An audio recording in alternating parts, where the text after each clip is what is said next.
All rise. First District Court of Appeals now in session. All who have business before this court, draw near, give attention, you shall be heard. May God save these United States, the great state of Florida, and this honorable court. Thank you. Please be seated.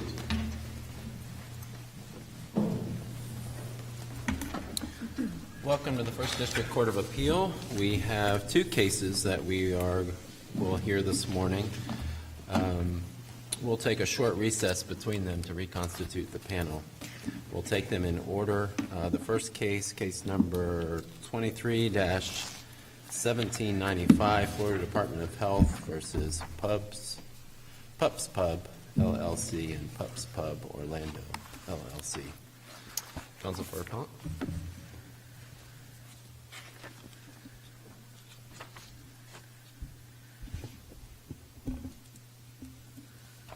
Good morning. May it please the court. I'd like to reserve 2 minutes for rebuttal, please. Thank you. My name is Sarah Young-Hodges, and I represent the Department of Health in this matter. The department asks that this court reverse the final order below for 2 reasons. First, the ALJ incorrectly interpreted the law governing unadopted rules to conclude that the department's statement to its employees to apply the plain language of the rule as it was written was an unadopted rule. Second, the ALJ's findings of fact were not supported by competent substantial evidence. Turning to the first issue, the agency statement at issue here that dogs are not allowed inside bars and lounges is fully consistent with the properly adopted Rule 64E 11.003 sub 6 sub C. Was there any analysis by the ALJ as to whether these dog bars are prohibited under the existing rule? The rule that was properly adopted Correct. by the department? The way that the ALJ analyzed this rule was just looking at this supposed changed interpretation, rather than looking at the plain language of this rule, which would prohibit these types of facilities that were permitting dogs to be inside bars and lounges. Okay, well, because it seems to me that's kind of the threshold starting point. First, determine whether the conduct is prohibited by an existing rule, and if it is, then any local department officers' erroneous interpretation of that rule cannot amount to an unadopted rule. But if the rule is ambiguous, perhaps these local officials' actions could be an unadopted rule. So let's just kind of look at the threshold issue, whether or not the conduct falls within the existing rule. And perhaps this is a better question for the other side, but is there any ambiguity in the rule itself? There is not, Your Honor. The rule plainly provides that no live animals are permitted inside food service establishments, which include bars and lounges. This is the rule that was in effect for the entire time period in question. The department's 2022 statement to its employees to comply with the plain language of this rule was merely ensuring employees were complying with that directive that live animals are not allowed inside bars and lounges. As far as a remedy, do you understand that if the ALJ's order were to stand, essentially it would require you to re-promulgate the very same rule? That is exactly correct, Your Honor. At this point, if the department were to undergo rulemaking, the department would put in place the exact same rule that is currently in place, which is why the department was able to show that it wasn't reasonable, practicable, or feasible for the department to undergo rulemaking to put in place what has already been a properly adopted rule. Well, you had argued below that the 120 proceeding was not the appropriate statutory mechanism to seek redress here. Well, what would have been the appropriate way to seek redress of the grievance here? A Chapter 120 proceeding perhaps would have been appropriate, but a challenge to an unadopted rule was not appropriate Well, here. which type of 120 proceeding would have been appropriate? If the appellees had challenged the rule's application is arbitrary and capricious as an invalid exercise of delegated authority, that would have been a appropriate Chapter 120 action here, but challenging a properly adopted rule as unadopted was not the proper remedy for them to seek, especially because, as Your Honor pointed out, under this ruling, the department has to undergo rulemaking to make the same rule. This won't provide them with the remedy that they seek, which is to be able to operate these bars and lounges with dogs inside the facility. Regardless of whether the department has to undergo rulemaking here, that still can't be permitted because of the health risks that it poses to the citizens of Florida, which is why the department was ensuring that this rule was being applied exactly as it was written once it discovered that it was being misapplied in 2 of its CHDs. Let's kind of go back to one of Judge Ray's questions on existing rule, and I think Appley raises a valid argument that if you look at the definitions, I mean, don't we have a clarifier under the food service definition where you're arguing bars and lounges are listed? If you go on to the end of that section, it talks about serving food. So, their argument is there's a distinction here, and do we have an existing rule or the rules that you're relying on that actually cover a bar and lounge who do not serve food? Food has been defined to include drinks under this statute and under our rule, which is based upon the FDA regulations also include ice and beverages as food. So that is why that has been defined as food and why the department has the purview to regulate these facilities. Now, if they had wanted to challenge the department's interpretation of this rule, then there was a remedy for them to seek, but this was not it. An unadopted rule challenge was not the proper method to go about challenging this rule. Under this ALJ's ruling, the department cannot correct an employee's misapplication of a rule. Well, how inconsistent was the application of this rule between 2018, the rule was promulgated, 2022, things, this contest was joined. I understand from the record there are basically 4 counties here that are talked about. How inconsistent was the Department of Health's application of this rule during that time, 2018 to 2022? The competent substantial evidence in the record shows that 2 of the department's CHDs knowingly permitted bars and lounges to open, that they had knowledge that dogs would be inside the facility. They also seem to cite them also for having dogs. Correct. It seemed in the Tampa location. So it was a spotty enforcement, or is it unclear, or? For the time period from when Pups Pub opened until the department's statewide health office learned of this misapplication of the rule, they were not cited for having dogs inside bars. It was only once the statewide office learned of the misapplication of this rule and informed all of its CHDs that that flies in the face of this rule as it is written to apply it in this way, that they then were cited for the having dogs inside. And that was after there was a discovery of the use of a no-food agreement. Correct.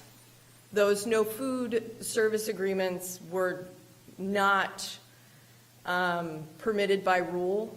The department's statewide office had no knowledge that these were being used, and once the department did find out these were being used, the statewide office ordered them to stop using them because it's unnecessary to have someone sign something ensuring they were complying with the law when them opening was already them ensuring they comply with the law.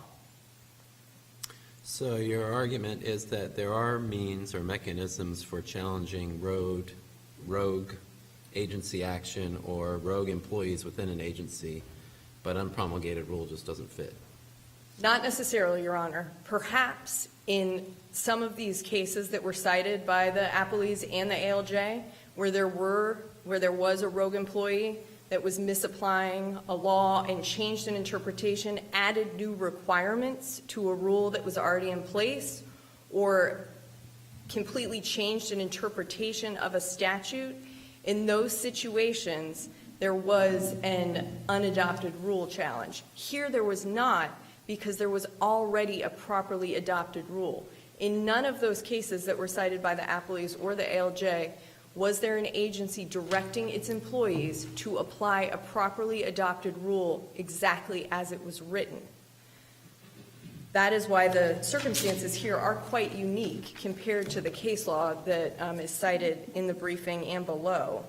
So there really is no agency-sponsored counter-statement to the rule that was out there? No guideline or no policy that was affected that's inconsistent or in conflict with it? That's correct. The agency statement at issue was contained in the 2022 briefing from the Department's statewide health office to all the county CHDs that stated, this is the way this rule must be applied, and it must be applied based on the plain language of the rule.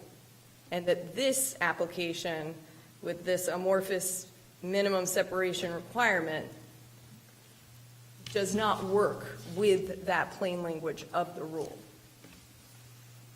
Was the rule being misapplied in other counties other than Hillsborough and Orange? There was no competent substantial evidence in the record that it was.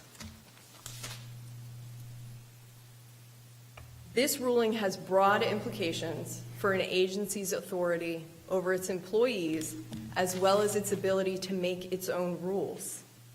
Under this ruling, any agency actor can nullify a rule.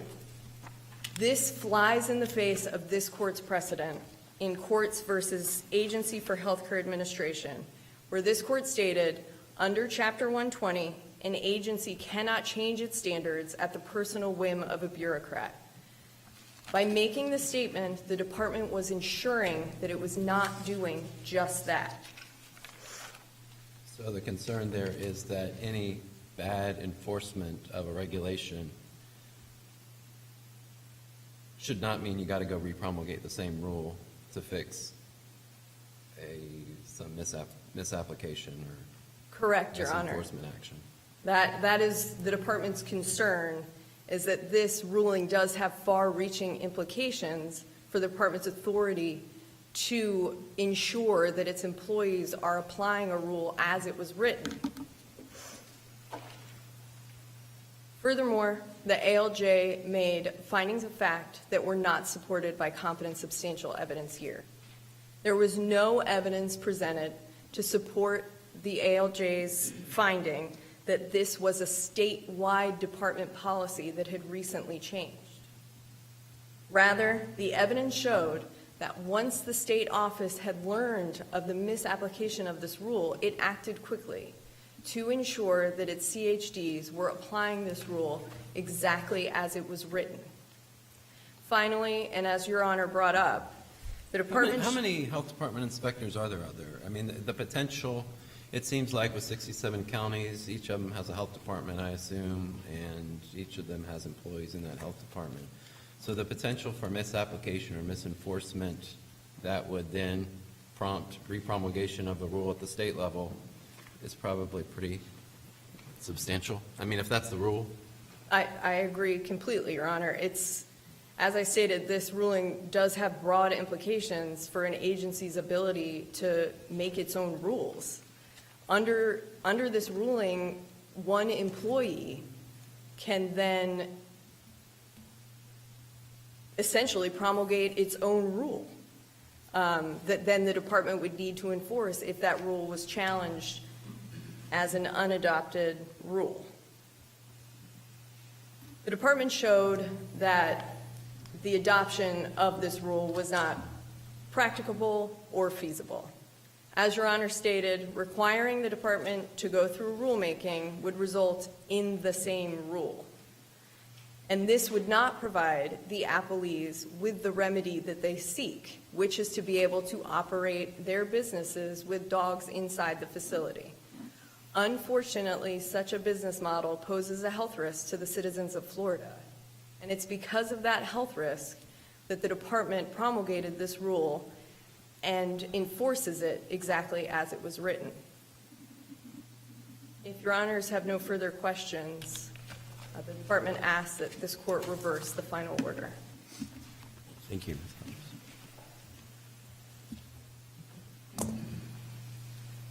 Good morning. May it please the court. I'm Tana Story with the firm of Rutledge Asenia, and here with me today is my associate, Amanda Hussain. I listened to the department's counsel, and with all due respect, she has referenced several things as being determined by the ALJ or determined by the record that simply were not the case. First, there is no finding or evidence regarding whether the rule was properly adopted. That was not an issue. What it was at issue is whether there was an unadopted rule, meaning that the department applied one interpretation of this rule to license numerous bars to allow dogs inside, operate for years with satisfactory inspections, and then in 2022, come in and change its interpretation to prohibit the dogs. Let me ask you just a threshold question that's required by 12056-4. What is the statement of general policy that you contend constitutes the unadopted rule? The statement of general policy that is the unadopted rule is that a bar, which is a food service establishment under the jurisdiction of the Department of Health that serves beverages only, may allow dogs inside the bar facility, including the building, as long as there is some minimum separation between the bar service area, the bar counter, the bar preparation or food preparation area, and the area where the dogs will be. That has been stated by Mr. King, a supervisor inspector with the Department of Health for over 27 years. When he issued the sanitation certificate to Pub Tampa, he specifically stated that you may let the dogs in the building as long as you put up a gate and make sure that they're not behind the bar, not in the bar service area, not on the bar counter. He allowed that. So this isn't a policy or guideline. This was the inspector or the enforcement officer. Correct. The policy here can be established through actions. The CHDs are directly authorized and in fact given direct authority over the entire sanitation certificate process. What happens when a bar applies for a sanitation certificate is they fill out an application, they provide a floor plan on which they denote all aspects of the bar. And here they denoted that dogs would be in certain areas of the bar. It was clear on the plans in Tampa, clear on the plans in Orlando, that dogs would be inside. The supervisor, when it involves an alcoholic beverage establishment as a bar, has to go out and do an initial inspection before the bar can open and before the sanitation certificate is issued. Here, again, Inspector King, who had been there for 27 years and who is a supervisor, went to Pub Tampa, which is 6 months after he already licensed another dog bar to operate with dogs inside, and issued them a sanitation certificate with direct knowledge dogs would be in the bar. And this is, If he is wrong, does that establish a rule? well, I was getting to that. He's not the only one that has done this. Well, even if 10 people have done that, does that establish a rule? And let me kind of go back to the threshold question I asked your opposing counsel as looking at the rule that's already on the books. Is what your clients are doing in compliance with the rule that's already on the books. I'm not asking about what a CDH has said could be permitted, but let's just look at the existing rule. Is it in compliance with the existing rule, and if so, how? The existing rule, to shorten it, provides no dogs are allowed in food service establishments. Food service establishment is defined in statute as certain areas where food is prepared or served. The department, since 2018, has interpreted that term, food service establishment, with respect to bars and lounges as the bar preparation area or the service area. And it's in the record clearly that they intended the service area to mean if a person goes to the bar and that's where they get their drink, that's the bar service area. And with respect to all the dog bars that we're talking about, the customers go to the bar to receive their drink. There's no table service. So there is ambiguity, to answer a question you direct to the department, in the rule itself, because the department has taken that term and interpreted it to mean certain areas within a building, and now it's interpreting it to mean the entire building. And that even isn't clear. If you look at the record, in direct response to a question I asked Ms. Eichner, a supervisor in the Tallahassee office, if there is a bar outside, is that a food service establishment? And she said, well, if there is a bar there, then yes, that area is a food service establishment. If there's no bar there, then even if that area is attached to a food service establishment building, they wouldn't care what you did there. That doesn't make any sense. The rule is not clear, and I submit that if it were clear, we wouldn't be here today. We wouldn't have had several county health inspectors interpret it a different way. And then I just want to direct your attention to. Now, going to the several question, it looked to me in the record like that there were two counties where this was at issue, that in Duval, for instance, it seems like the animals were kept outside, and so that it was a different situation. Am I reading it right that this is about two county health department decisions in two county health departments? No, Your Honor. This is about several. The ALJ determined specifically that at least two, Hillsborough County and Orange County, which involves the Appalese, but also found that in 2018, the department licensed K9 Social. Their floor plan and licensure file is in the record, and you can see for yourself. It has two different parts. It has a doggy daycare part and then a tap room where you can go in and enjoy a beer with your dog. That was knowledge that the department had when it licensed K9 Social in 2018. What county was that? Duval County. There's also bars in Palm Beach County, and I believe Brevard, but I don't have that in front of me. But they're throughout the state. Now, are they in all 67 states? We don't know. The state did a survey but lost the results. So there's no evidence what all 65 or 67 counties do. But what there is evidence of is that several counties have authorized dog bars, as we're using that term here, to operate with dogs inside. And the department has abruptly changed its interpretation that was espoused from 2018 to now. And in 2018, I just want to point out that the Tallahassee staff sent an email in response to an Escambia County health inspector who asked a specific question: can a dog be in a bar and not violate this rule? And they said, I quote, if the bar is serving prepackaged foods, then no pets would be allowed inside the food service establishment. They would have to remain outside. If the bar is only serving alcoholic beverages, then dogs can be in the dining area, patio, but they are not allowed in the storage area, drinks preparation area, or equipment area. And that's record 817. That was in I thought of an analogy. Food trucks, for example, pull up to parks all the time. Is there a rule that there has to be a fence around the serving area of a food truck at this point? Or a food truck that only served alcoholic beverages? That's a great question. Well, And are they regulated by DOH or are they regulated by DBPR?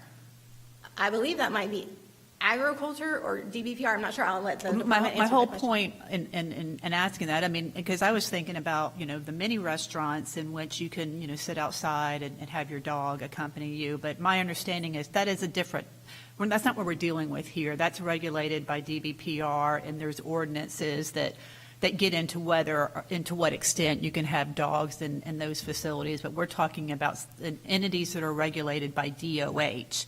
And so we're only looking at the rules applicable to DOH. Am I missing something? That is correct. Under DBPR, there is a statute that specifically authorizes dogs to be on an outside patio if there's an ordinance that also allows for that. Here, this is the Department of Health. And if you look at the definition of food service establishment, it's mainly detention facilities, schools, labor camps, assisted living facilities, larger institutions, which the entire institution is not a food service establishment. It would be the area where the food is prepared and served, which is the same way that they're interpreting that for bar and lounges I wanted to here. go back because I was kind of trying to figure out what the ambiguity is. So the rule requires or prohibits live animals, which are dogs in this context, in a food establishment facility. So where is the ambiguity there? Or you're suggesting that a bar and a lounge are not food establishment facilities? No, Your Honor. They are certainly food service establishments, but there is no definition of bar and lounge in the statute. The department undertook to define them separately as Correct. serving prepackaged foods or beverages only. But the statute itself defines a food service establishment, and this is at the end of the definition. It says, where food is prepared and intended for individual portion service, including the site at which the individual portions are provided. Right. Well, but that sounds like a challenge that the rule is, promulgated in excess of statutory authority, but that's not what we have here. You're not arguing that the current rule is outside of legislative delegation of authority, Well, I correct? certainly agree that it might be, but. It might be, but that would be a different case. Right. In this case, in an unadopted rule challenge case, the only issue is, did the department have an interpretation before that it has now changed and applying it as an unadopted rule? And the Right, answer but really to is yes. answer to that question, do we not need to figure out whether the current rule, the promulgated rule, plainly and expressly prohibits this activity? Because let's just assuming for purposes of my question that it does, and I know you disagree with that, but if it does, wouldn't you agree that individual actions by local CDHs that are contrary to the plain language of the rule are just misinterpretations? I mean, in other words, they can't change an agency position without the agency going through rulemaking. So you're getting to the determination of whether there was an interpretation that authorized dogs, and now whether they're simply correcting the mistake as the department has alleged or not. Right, whether the rule plainly, the existing rule that's on the books, whether that plainly prohibits the conduct at issue. And so assuming it does, and I respect that you disagree with that, but assuming that it does, how can any actions of local county health department officials basically undo the state of the law without the agency going through formal rulemaking? Well, I think that they are interpreting, they're tasked with interpreting these rules. They are out there, they have the direct authority, and they cover the process from start to finish. The department here in Tallahassee has no authority to issue or not issue a sanitation certificate. And over the years, including the email I read to you that was from Tallahassee office, state office has indicated that it interprets the rule as allowing dogs inside in certain areas. They even attempted to promulgate a rule in 2018 to specifically address dogs inside. I think. So going to the chief's question earlier, if a local health department official makes a mistake, does that bind the agency? Yes, at some point it does. And in fact, if I hadn't mixed up my pages here, I was going to quote to you. In the Florida Quarter Horse Racing Association versus DBBR case, in the final order that was affirmed by this court, there's a note that says a statement made in error ordinarily would not constitute a rule unless the agency has actually enforced or implemented the alleged mistaken statement, in which case it would cease being an erroneous statement, though it might have been originally.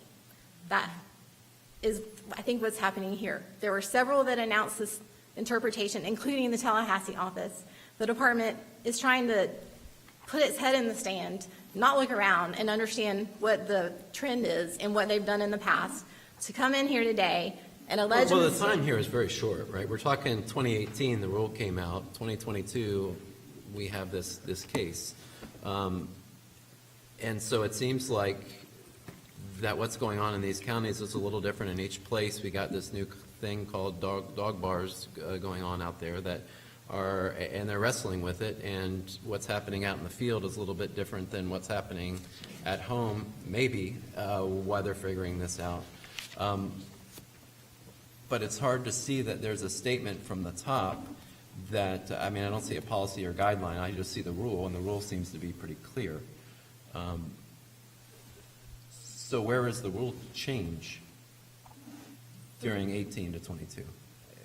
The rule change is through the actions of those tasked on the ground with implementing and directing the application of this rule, which they did to the detriment of several entities who put their life savings into the interpretation. It's not like they went out there and opened a bar and hoped for the best. They went to the department and said, we want to put dogs in these bars. Is that okay? And they gave them a certificate that said yes. Is one person making a mistake a rule? Maybe not. Is several? Yes. And you say it's 2 years. Well, what if it was 10 years? Is it still the same argument that, oh, well, it's been 10 years, so now it's not a mistake? It was a change in interpretation from 2018 to now that prescribed law and policy that was uniformly applicable. That was a rule that the department then changed through department policy. So is the remedy that you're seeking, they need to basically go back and repromulgate the same rule? I mean, that's the effect of the ALJ's ruling, correct? That they're going to go back and go through rulemaking to say no live animals should be in food service establishments. And I would that's a mistake. Again, if the rule were clear, we wouldn't be here today. I think what we're saying is the department needs to not apply this unadopted rule, reestablish whatever rule it thinks is clear, but the one on the books is not it, and give our regulated dog bars a chance to have a voice in the process. So that's what, to me, I keep coming back to where I think kind of the threshold issue is the current rule clear or not? If it's clear, then just in my view, if we have rogue actors that are acting inconsistently with that, it cannot bind the agency in the absence of formal rulemaking, to make it clear. If it's not clear, then perhaps these agency actors are amounting to, their actions do amount to an unpromulgated rule or policy. Do you disagree with kind of how I'm summing up where I think our focus needs to be? Is the existing rule clear or not? Well, I submit that I agree that's what you need to look at. But also, you need to understand that the bottom line here is fairness and transparency. Listen, there are some significant reliance interests here that are very troubling to me. It's very troubling that your clients invested time and money to their detriment. Very troubling, but what I'm struggling with is whether the remedy that they are seeking is appropriate under a Chapter 120 proceeding. Well, they were not substantially affected by the existing rule so as to challenge it until this new interpretation occurred. They were fine operating under the original interpretation of the rule that was applied to them in other dog bars. It's the new interpretation that has substantially affected them.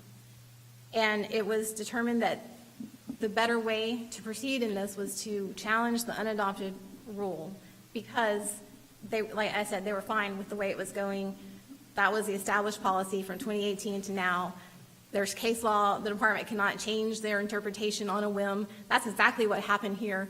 Ms. Eichner, who is in charge of the food program at the Department of Health, wasn't there in 2018 when all of this was occurring. She came in, said this isn't allowed, got the higher-ups involved, did the training, espoused a new interpretation of the rule to prohibit dogs.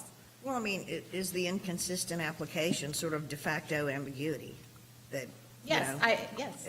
I think is what you're arguing, but I guess, can you give us your best argument, give us your 1, 2, 3 argument on why the statute is not clear in this context?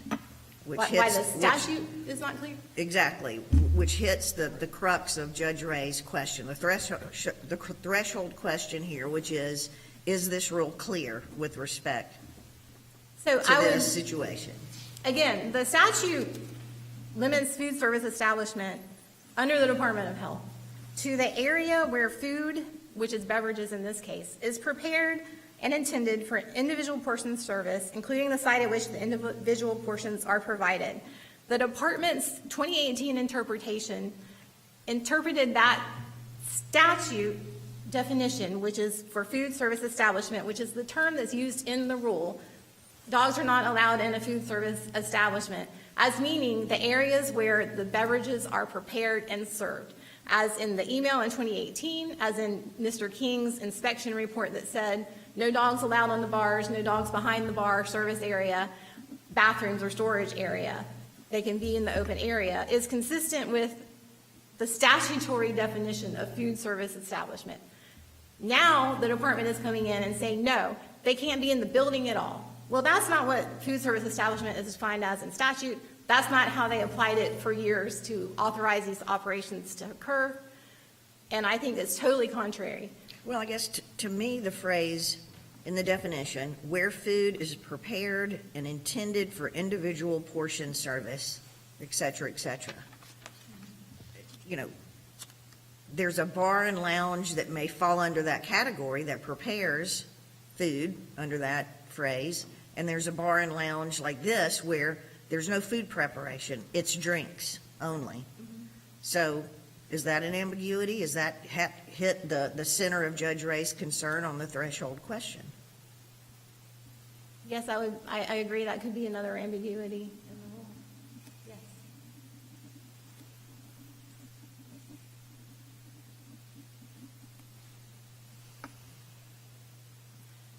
All right, and I would just like to point out in my last few seconds that the department said it proved that not, repromulgating a rule would be not feasible. That's incorrect. The ALJ said that they did not prove that. You easily could adopt a more specific rule. It's not like you have to list, oh, no lizards, no horses, no birds, no owls. It's no dogs anywhere in the bar facility is sufficient, I would think, as a start. But we contend that the final order is supported by the competent substantial evidence in the record. The ALJ properly applied the rules or the case law governing unadopted rules to determine that the agency drastically changed its interpretation from 2018 to now to the detriment of my clients and the other dog bars out there that were authorized to operate by the Department of Health. Thank you. Thank you.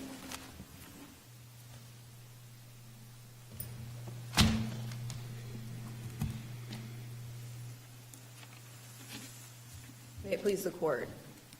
The primary issue in this appeal is whether a state agency can direct its employees to follow the plain language of an unambiguous rule after. Can you address the statute, going back to Judge Thomas's question, can you address the statute and what part of the definition of food service establishment particularly affects the area where there are dogs?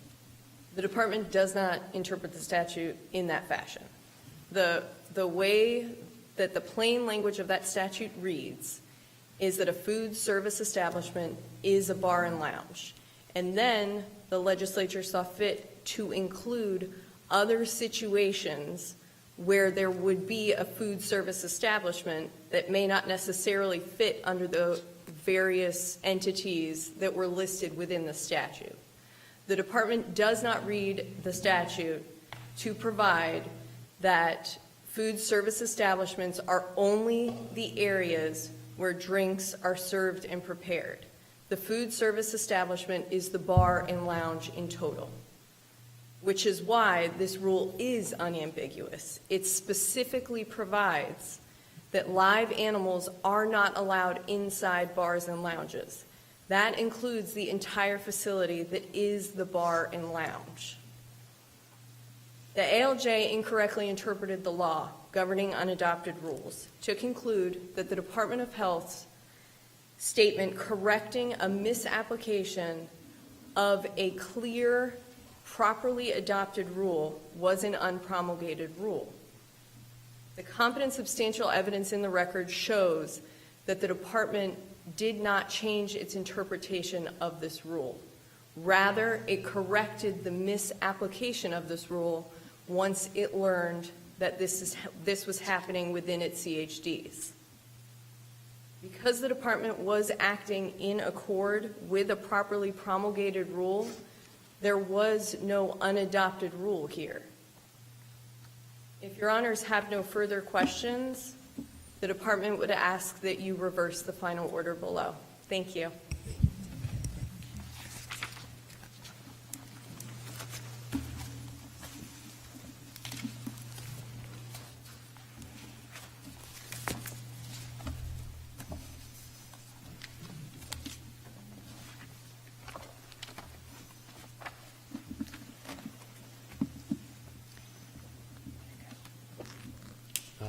We can call the next case. Oh, that's right, we are adjourning. We're going to adjourn and reconstitute the panel, I'm sorry. All rise.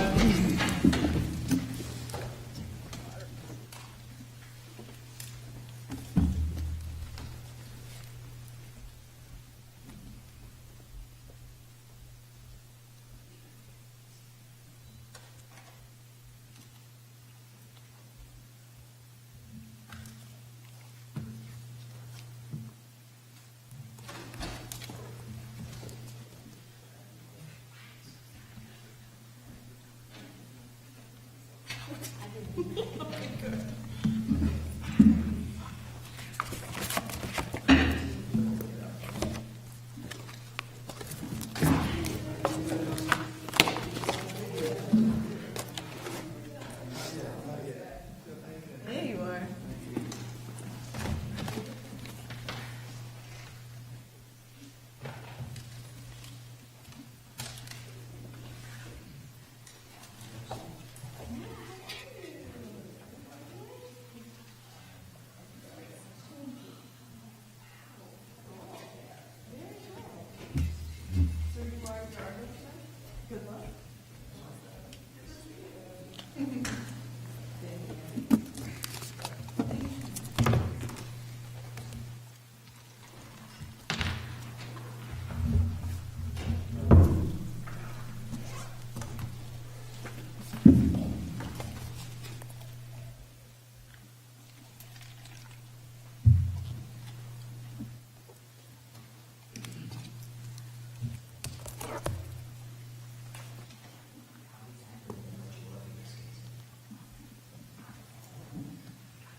Good, how are you?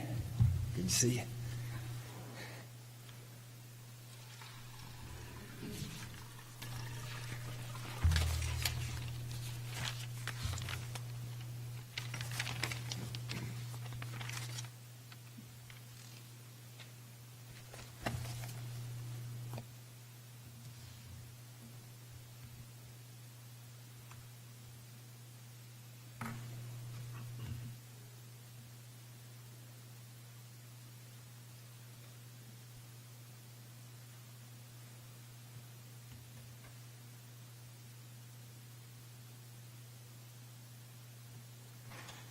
All rise.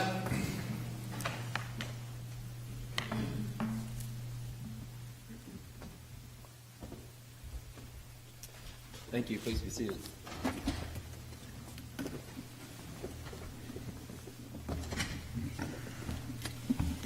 All right, our second case for today is case number 23-1006, Stewart versus Madison County School Board. Appellant's counsel.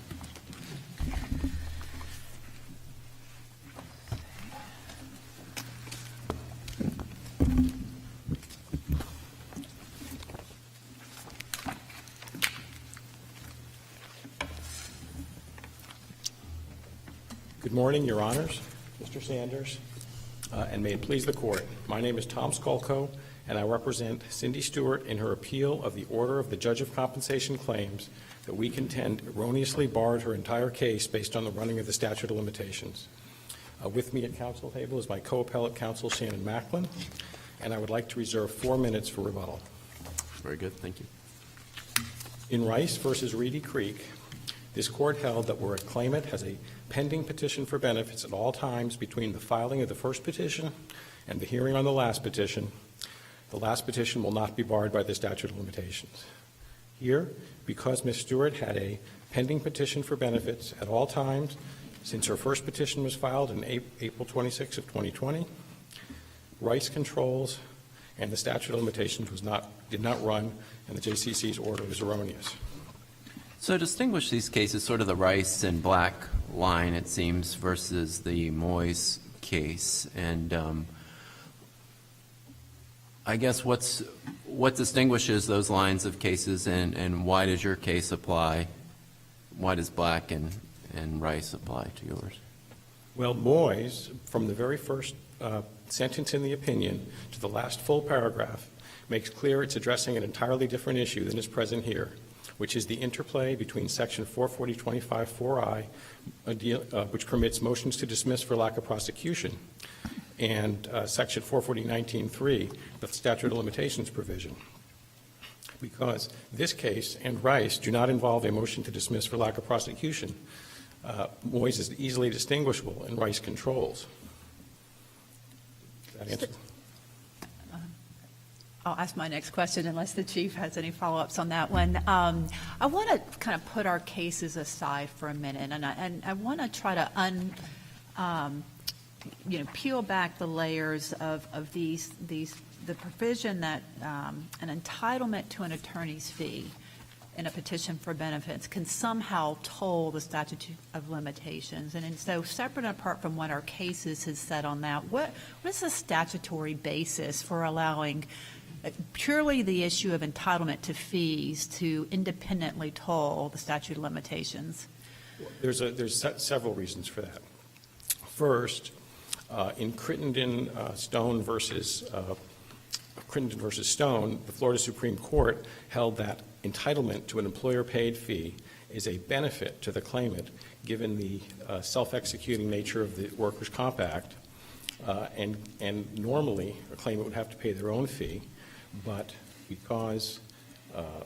in those limited circumstances where a claimant can have the employer pay their fee, that is a benefit to the claimant. That was reiterated by the Supreme Court in Castellanos versus Next Door Company, where the Supreme Court held that employer-paid fees are not merely an expression of legislative policy. They are constitutionally required by the Due Process Clause of the Florida of the United States Constitution.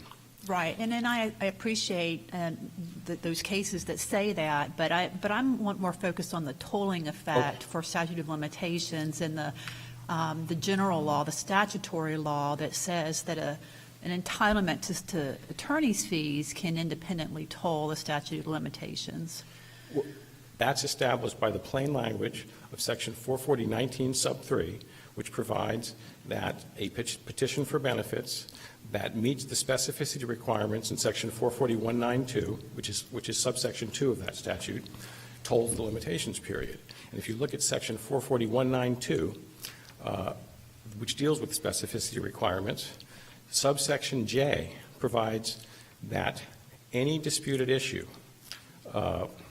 provides for any other disputed issue to be determined by the JCC is compliant with Section 440.192. So therefore, putting those two statutes together, any petition that satisfies the specificity requirements of 440.192 tolls the limitations period, and any petition that contains a disputed issue, such as attorney's fees, is compliant with that statute.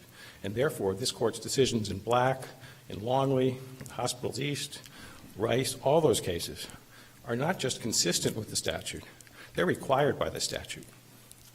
So comp is statutory. You know, it's pure statutory creation.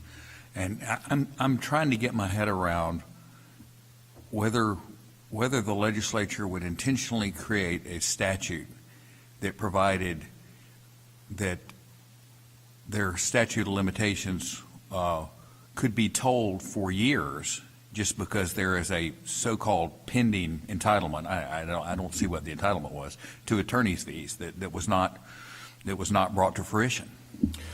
Well, certainly, first, as I discussed, the plain language of the two statutes considered together clearly contemplates that a claim for attorney's fees fits within Section 440.192 and therefore would toll the limitations period. But I guess the more substantive answer to that is the bifurcated nature of fee determinations under Chapter 440 requires it. A claimant, when they have a disagreement with an employer carrier as to whether or not there's fee entitlement, the only thing they can do is reserve jurisdiction on that fee entitlement because the process requires them to file a verified motion for attorney's fees, to put together evidence, to maybe get witnesses. And at some point in time, the JCC issued an order to file the verified petition for attorney's fees within 90 days, and that never happened. That's true. The claimant didn't comply, and the JCC ultimately dismissed the fee claim. So is that a problem for purposes of 440.19's 3 specificity requirement? Because it says that the petition for benefits doesn't toll the limitations period unless the petition meets specificity requirements. So to the extent that the party and the JCC is calling for a verified petition, is that the specificity requirement, and is that a wrinkle in this case that's a problem? It's not a wrinkle, it's a problem, and for several reasons. Moyes, the case that the JCC relied on, involved the specific application of a motion to dismiss for lack of prosecution. And you think the holding in Moyes is just limited to dismissals for lack of prosecution, not voluntary dismissals? Absolutely, for several reasons. The reasoning in Moyes that the court applied took from the Pasek and Tilley case from 1972, the Florida Supreme Court's decision, also involving a motion to dismiss for lack of prosecution. In the 51 years since Pasek and Tilley was decided, not a single case, appellate decision that I can find, has ever applied a retroactive dismissal outside the context of a motion to dismiss for lack of prosecution. And the reason for that is because, as this Court explained in the last full paragraph So of would there Moyes, be a difference in a voluntary dismissal that was the result of the EC providing some benefit, an agreed upon dismissal because treatment was provided? Or in this case where there was no additional treatment provided, there was no any kind of benefits provided, it was just dismissed with nothing came to the claimant as a result? Well, I want to address that a little bit. The record in this case wouldn't necessarily answer the question as to whether there was fee entitlement, because the record is limited to the evidence before the judge in the substantive dispute. As I indicated before, fee entitlement is a separate proceeding where the claimant would file a verified motion for fees, would present evidence which may be different than the evidence in this record. So there's no way to tell from this record whether there's fee entitlement, nor should there be, because it's a separate proceeding. So, counsel, it seems like your argument for why Moisey is not applicable here has to do with the fact that we don't have a motion to dismiss for lack of jurisdiction or prosecution before us. But isn't a motion to compel a verified fee motion kind of similar in kind to a motion for lack of prosecution, whereas here all we have is this outstanding motion request for fee entitlement? Absolutely not. A motion, there's two or three important distinctions between the two motions. A motion to compel the filing of motion for dismiss for lack of prosecution provides a claimant something to do to avoid dismissal, have record activity in the year before, and a time frame in which to do it. The rule provides neither. That's why when this court, in the last full paragraph of Moyes, explained that dismissal was a contingency within the claimant's control under the lack of prosecution statute, they weren't referring to actions a claimant could take after the EC filed their motion. Nothing a claimant can do after the EC files their motion can ever avoid retroactive dismissal under the logic of Moyes. They were referring to actions the claimant could have taken before the EC filed their motion. The rule provides nothing for a claimant to do before an EC files a motion to avoid dismissal, and no time frame to do it. For example, in this case, the EC could have filed their motion 2 minutes, not 2 years, but 2 minutes after the claimant reserved jurisdiction on fee entitlement.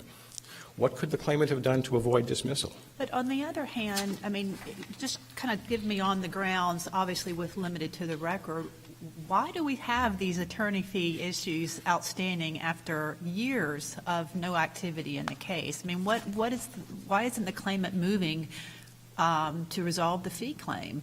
Well, they can if they want to, and now there's multiple methods in the statutory scheme to allow an employer carrier to get that issue heard. There's always been a motion to dismiss for lack of prosecution if the claimant doesn't do anything within the year previous. And now there's a rule of procedure that allows an EC to ask that issue be adjudicated. But unlike dismissal for lack of prosecution, that rule contains no penalty provision, doesn't tell a claimant when they have to do it, and therefore it could never be applied to support retroactive dismissal. Because, as this Court explained in Moyes, retroactive dismissal is a contingency, must be a contingency within the claimant's control, and something they can generally avoid. They can do neither in this circumstance. And that really gets to the real heart of the argument. Could the claimant just not file the verified fee motion? I'm sorry, say. What about filing the verified fee motion and doing it within the 90-day window that was the JCC ordered here? That wouldn't have avoided retroactive dismissal. If the claimant had filed the fee motion, presented evidence, gone to a hearing and lost, under the JCC's logic, that petition would have been retroactively dismissed and denied tolling effect. And why is that again? Because it would have been granted or denied, not necessarily dismissed. Because the JCC's interpretation of this statute is that dismissal by any means results in retroactive dismissal. Well, there's a difference between denying a fee motion and dismissing a fee motion. You dismiss a fee motion either voluntarily for lack of prosecution or because there's not jurisdiction. Otherwise, you would deny it. Well, if you deny it, it's then dismissed. I think every petition, every unsuccessful petition, by definition, will ultimately be dismissed. And therefore, to the JCC's rule simply only gives tolling effect to successful petitions, which is directly contrary to the Section 44019 sub 3. And I see that I've cut your rebuttal time, so you can choose to continue. Or yes. Well, why don't I pause it now, and thank you very much.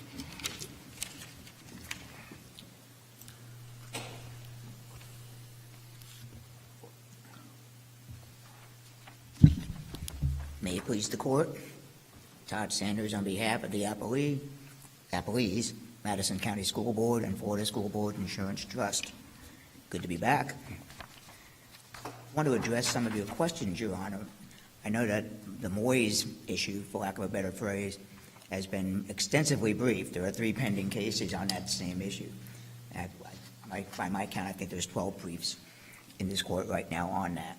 So just to add a few points, it's questionable in my mind whether Longley even applies here, because in Longley, Black, and in Moores, the parties had resolved the substantive issues, the benefits that were being requested, and then agreed to go ahead and reserve jurisdiction on entitlement to attorney's fees. Here, as Judge Roberts pointed out, no benefits were ever provided as a result of a petition for benefits. Every benefit that the carrier provided in this case was provided before the very first petition was ever filed. The only possible exception to that is it was in June of 2020 when the carrier paid for a physical therapy session that took place in October of 2019. The first petition was filed in April of 2020. So it's really questionable as to whether there was ever a ripe fee claim, ever pending at all in this case, until the 2022 untimely petitions for benefits were filed. And how can you reserve jurisdiction on a claim that doesn't exist? There's no ripe claim. JCCs only have jurisdiction over ripe claims. We did not have one here. That's how I would address some of the questions that you asked, Mr. Scott. Do we have enough in the record to make that determination, or would that require additional factual basis? I'm sorry? Do we have enough in the record to make that determination, or would that require an additional factual basis? Yes, sir. There's the pay ledger at page 176 of the record shows all the benefits that were provided, and every one of those dates precedes April of 20. Okay. So all the benefits that the employer carrier provided the claimant were pre both of these PFEs? That is correct. Okay. And the JCC so found. The JCC found that the last medical benefit ever provided was in November of I believe it was 2020. But nothing was ever provided as a result of a petition for benefits. Those petitions were dismissed. And in fact, the claimant, when the carrier filed the motion for verified fee petition, the claimant voluntarily went ahead and said, okay, go ahead and dismiss my fee claims. The only reason he would do that is because you knew there was no entitlement to the fees. Because So if we agree with you, how do we distinguish Rice? And I believe it was in response to the motion to dismiss, based on a failure to file a verified fee petition. And the only request that they made was that the dismissal be effective November 1, as opposed to retroactive. And then we get into the whole, does Moyes apply to a verified fee petition motion, and then a failure to follow up on it. And as I argued extensively in my brief, that there's really they're functionally equivalent in their goal. The Moyes opinion in a footnote specifically points out that another way that we can get rid of one of those dangling fee issues that just sit there for years is to compel the claimant to file a motion for verified fees, file a verified fee petition, and prove up whether A, there's entitlement, and B, how much they're owed. And that never happened here, but that's just another way. Otherwise, we would have a potentially endless statute of limitations unless someone moves forward in some manner to get rid of the lingering fee issue. Well, you had expressed some concern in your brief about that potential, right? The concern that you'll have this never-ending, open-ended claim that's tied up only because of attorney's fees. But the carrier has a remedy for that. The carrier can move to fight a verified fee petition to bring this to closure, right? So, I mean, is that concern a real concern in light of the tools available to the carrier to bring this to closure? Here the carrier had two options. They could do what they did, move to compel a verified fee petition, and arguably they could have done what was done in Moyes and moved to file a motion to dismiss the failure to prosecute the dangling fee issue. They have both options here, and both have the same goal, arguably. And the fact that there may not be some of those provisions available under the rule that are available for avoiding failure to prosecute doesn't really matter.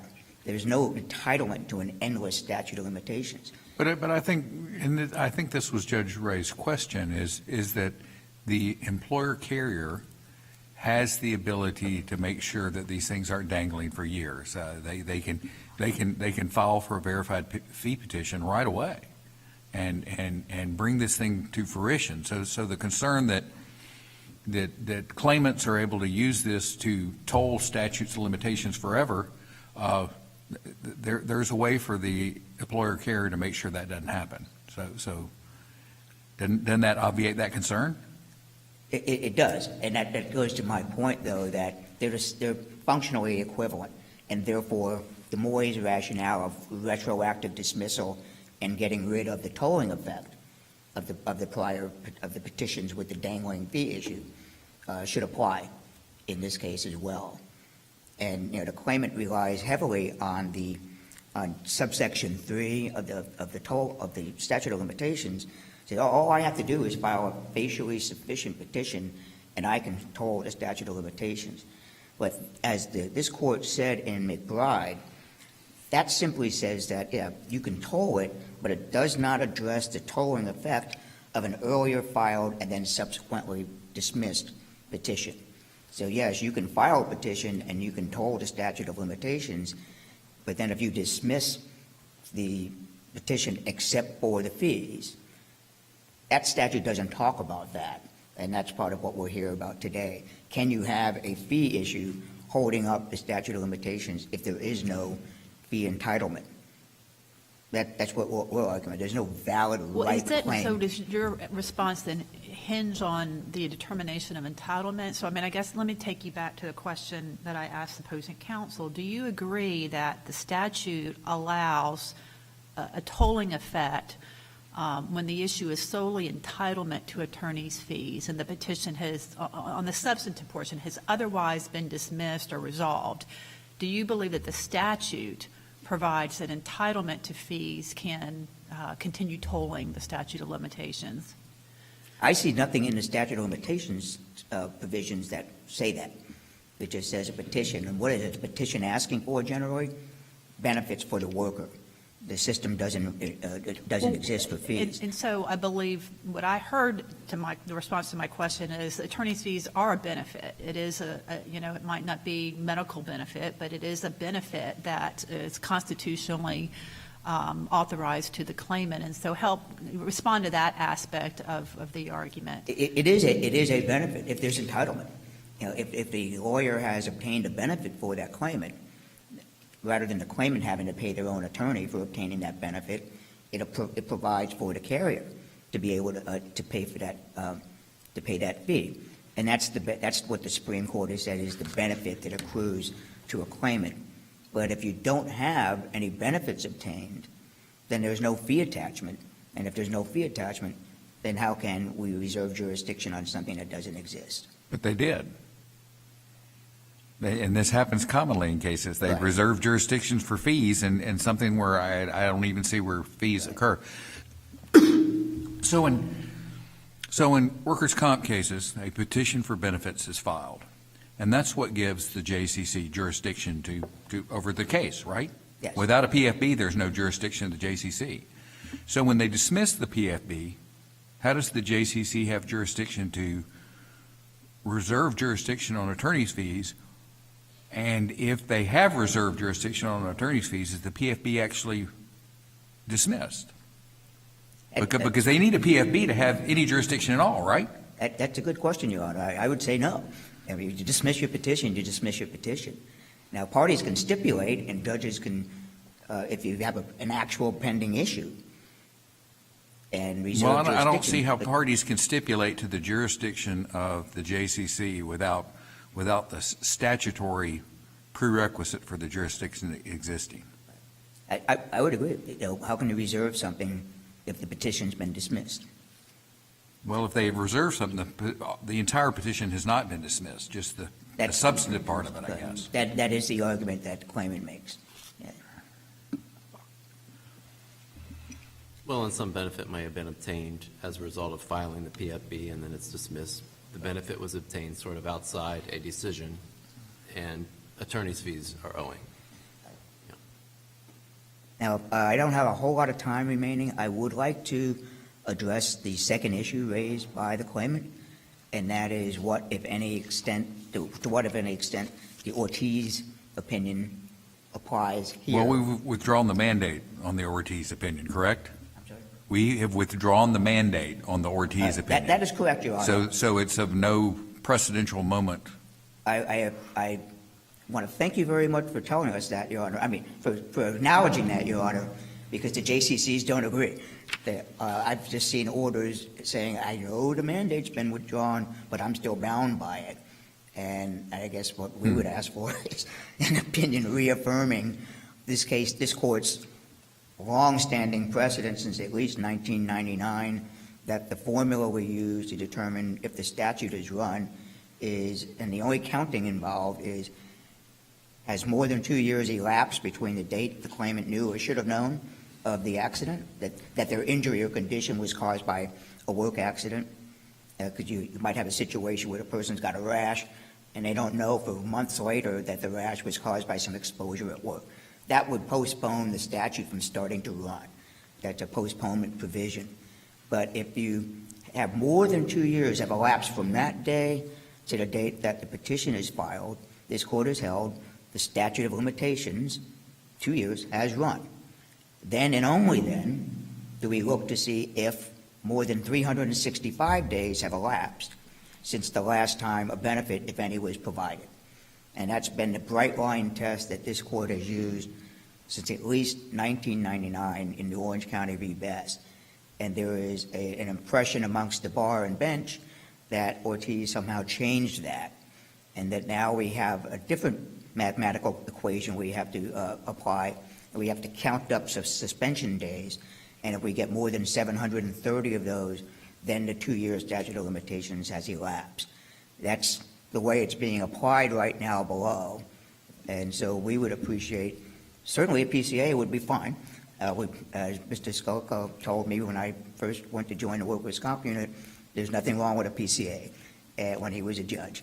Counsel, So I we believe could go for that. on this issue, I believe your first argument was that the issue wasn't preserved, and so we need not reach the merits. Are you changing your position there, or you still believe this was not preserved, and therefore I believe we it need wasn't not even preserved, reach but that? just for safety's sake, if you disagree, I have to make the argument. No, I would make sure you hadn't changed your position and you thought it was no. preserved at this point. No, it wasn't, that wasn't what they suggested to the JCC as a way to avoid the statute having run. They basically just said, I had a pending petition at all times, and that told it, and Moyes doesn't apply here. That was the only option they gave the JCC. And I think you would both agree that to the extent that we reissue Ortiz and provide some clarification, it would help everybody. Okay. That would make me a hero, at least to half the bar anyway. If there's nothing else, Your Honors, I have nothing else either. Thank you very much.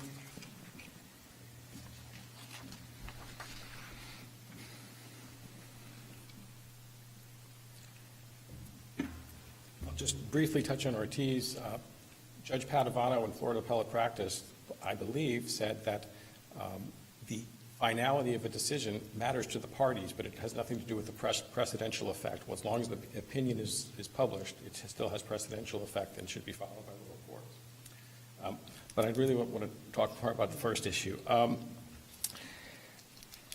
Mr. Sanders talked about McBride as supporting his argument. He does not. McBride and Sanchez both involve the specific factual scenario of a claimant having a pending petition tolling the statute of limitations, having that petition be completely dismissed, and then filing a new petition outside the limitations period. This case and Rice are distinguishable. This case and Rice both involve a pending petition at all times in the case. So McBride and Sanchez are clearly distinguishable on their facts, and in fact, Rice distinguished McBride on exactly that ground. But I just want to get back to the big question that the court seems to have about why should a reservation of fees toll the statute of limitations? Because it has to. Because there's nothing else a claimant can do to save that issue, to preserve that issue, to be heard at a later time when they file a verified petition. They must reserve jurisdiction on it. And Mr. Sanders' repeated suggestion that the claim had no merit. The statutes of limitation don't ever go to the merits. They never operate depending on the merits of a petition. They operate mechanically. And if the elements are satisfied to toll the limitations period, they toll the limitations period.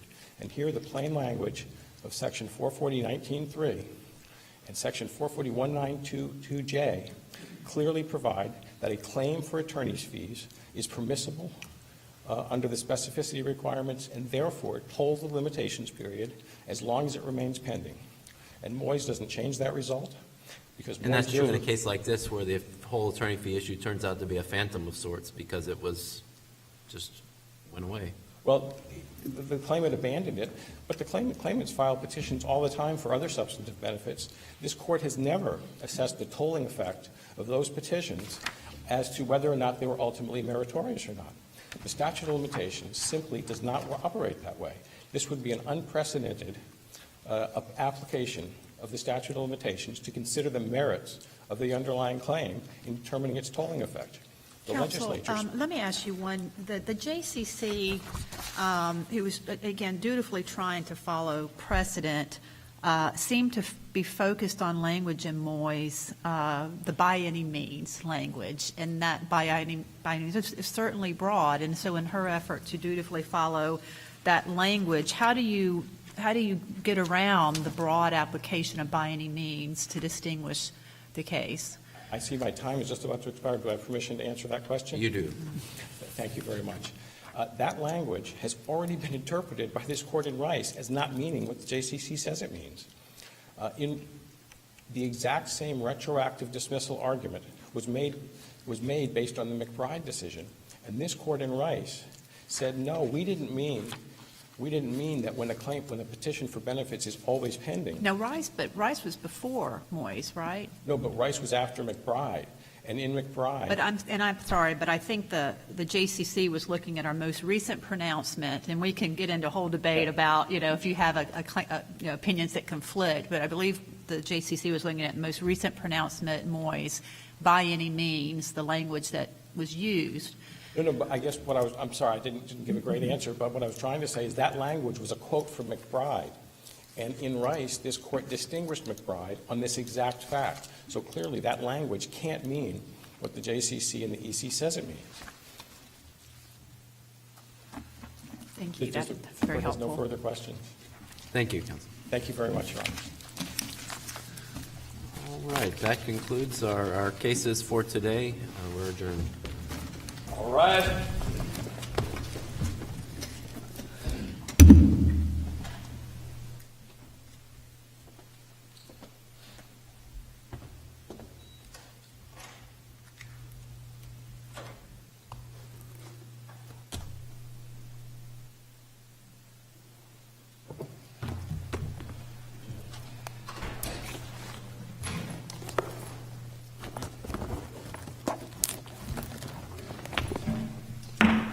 First one of those in 16 years. I didn't see, did you?